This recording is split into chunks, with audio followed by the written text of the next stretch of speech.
We have some news about special counsel Jack Smith, this man right here.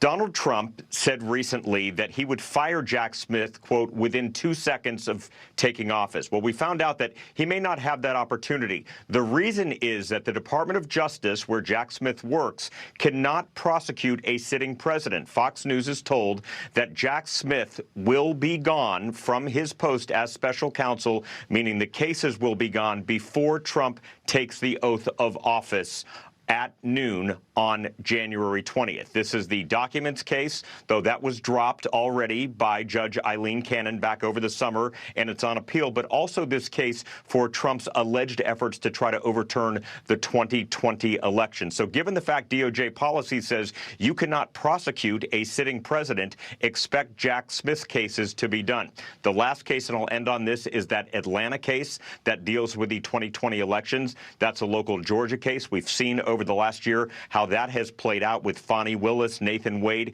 That has many problems, many different delays. So the bottom line for my story to all of you right now, Donald Trump's legal problems have essentially all gone away since he won. It's official. Special counsel Jack Smith is resigning. His efforts at prosecuting President Trump have completely imploded. We've got the latest on the impending resignation and what President-elect Trump plans to do in response. Plus, the entire liberal editorial board of the LA Times gets fired. The owner is done with its wokeness, and he's now ensuring that one of the most liberal papers in the nation will be fair and balanced. Where have we heard that before? We've got the latest. Hey gang, it's me, Dr. Steve, your Patriot Professor, here to give you a front row seat in the dawning of America's golden age that you made happen. So make sure to smack that bell and subscribe button. You are not going to want to miss a single video where we analyze the rise of a new conservative age, both here and abroad. And as part of that rising golden age, we all have an opportunity to finally stop big tech and government overreach. It's happening, gang. Patriots are reclaiming our privacy. And you have no better way of protecting yourself than with SLNT. That's short for silent. Silent's Faraday products block all incoming and outgoing signals so no one can get their hands on your information. From key FOBs to phones and laptops, simply place your device inside, close the sleeve, and that's it. You're off the grid and safeguarded from unauthorized access. Go silent today by clicking on that link below or going to slnt.com/Turley to save 15% plus free shipping on all qualifying orders. Stay ahead of what's coming and secure your privacy today. Again, that's slnt.com/Turley for 15% off and free shipping on all qualified orders. slnt.com/Turley. It's now being widely reported that special counsel Jack Smith will indeed resign before Trump takes office on January 20th. Because of the presidential immunity ruling by the Supreme Court, all of Smith's cases against Trump, which were absurd to begin with, but they've all blown up in his face, as has his legal career. And so he will be skipping town before Trump has the opportunity to fire his arse, literally 2 minutes after he takes oath of office on the 20th of January. But many of Trump's supporters are saying, not so fast, Jack. Attorney Mike Davis summarized it well. Jack Smith, pre-election. This has nothing to do with the election. Jack Smith, post-election. We're out.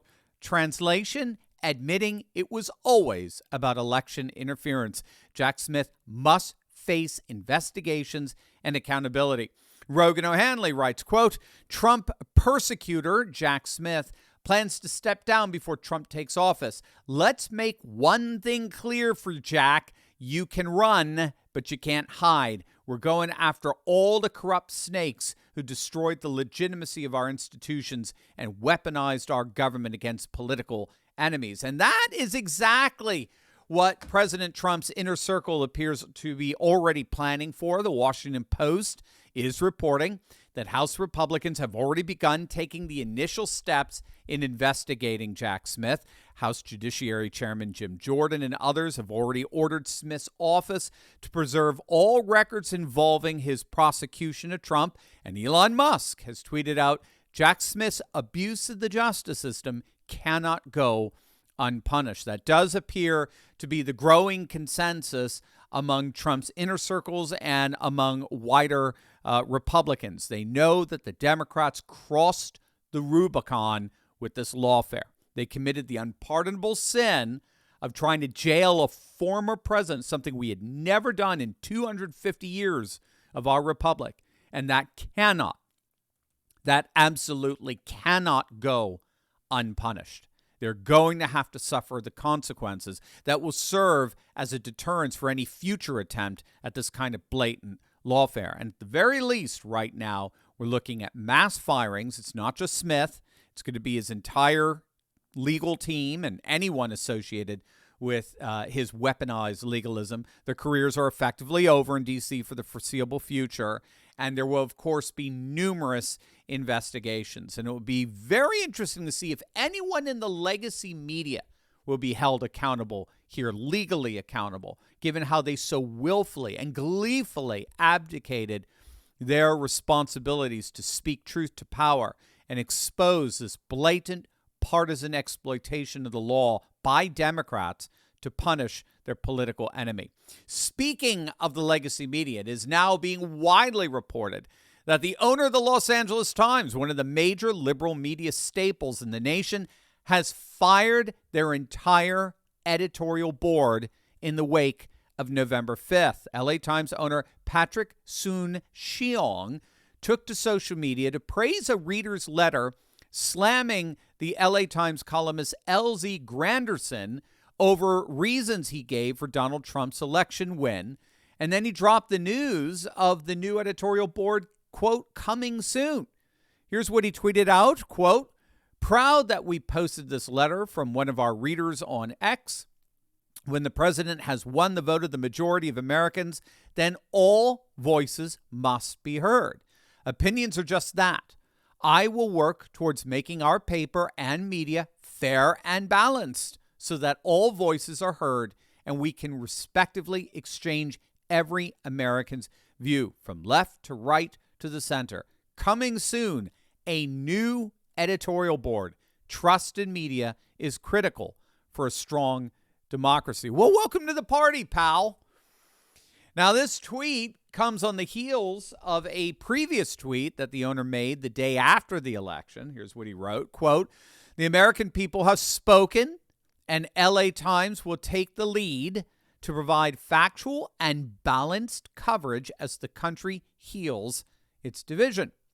Now, all of this comes after the paper already suffered a number of resignations in response to the paper's refusal to endorse a presidential candidate this year, which meant, of course, since they always endorsed the Democrat, it meant that they were refusing to endorse Kamala. And so a number of editorial board members have already resigned in protest, and they weren't alone.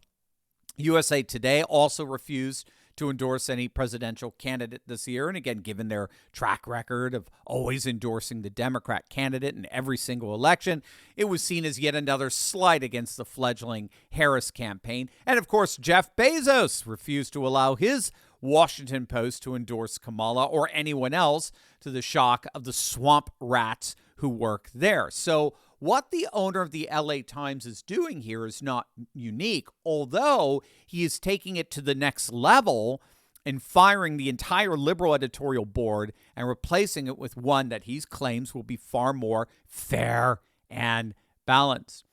But what we're seeing here from both the Smith resignation and the firing of this liberal editorial board, I would argue is actually the same thing. It all appears to mark, when all is said and done, the end of an era.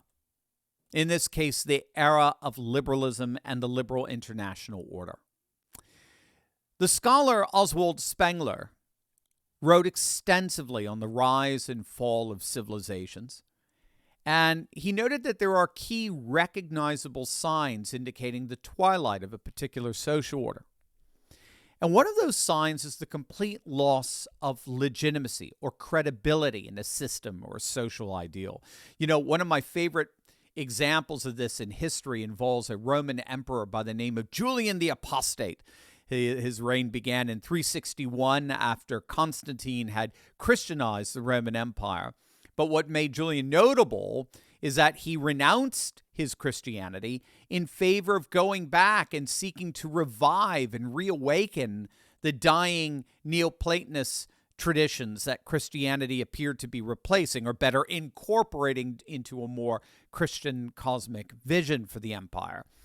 And one of the most fascinating stories in Julian's attempt to renew these pagan traditions was involved his excitement and his anticipation in finally getting to attend what he read about, a yearly festival called the Eleusinian Mysteries, which involved a number of initiation rituals that drew initiates into a special and unique divine encounter. In many ways, Plato and the whole Platonic traditions, considered by many scholars to have been modeled after the Eleusinian Mysteries and this divine ascent into divine life.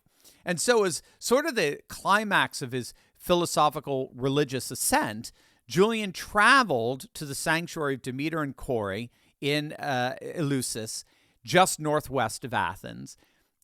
And based on what he read about the festival, he was so excited because he was expecting to see this huge turnout of devout followers for the festival, which he read about for centuries, that had happened for centuries. And when he showed up, he was shocked to find no one was there. The Hellenic priests were there, but the Eleusinian faithful from all over the Greek world had vanished.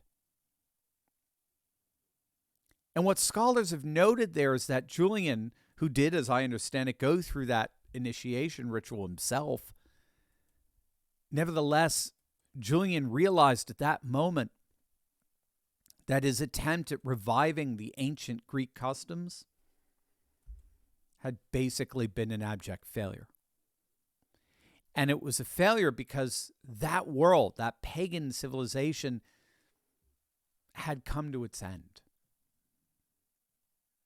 I mean, there was no particular moment for when it ended. It just dissipated. The old Greek world found that it had just exhausted its capabilities.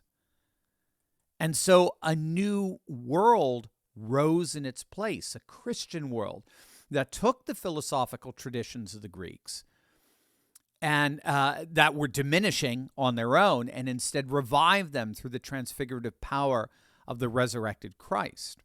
The point here is that I think we're basically seeing that now. The legacy media, failed academia, federal bureaucracies, they're all seeing their world rotting and imploding. And this is before a single member of the Trump Dream Team officially begins dismantling the administrative state. It's over. The resignations, the firings, the investigations, these are all indicative of an old, tired, decrepit, elite establishment keeling over. A new golden age is indeed dawning. The twilight of the old liberal order is coming to an end.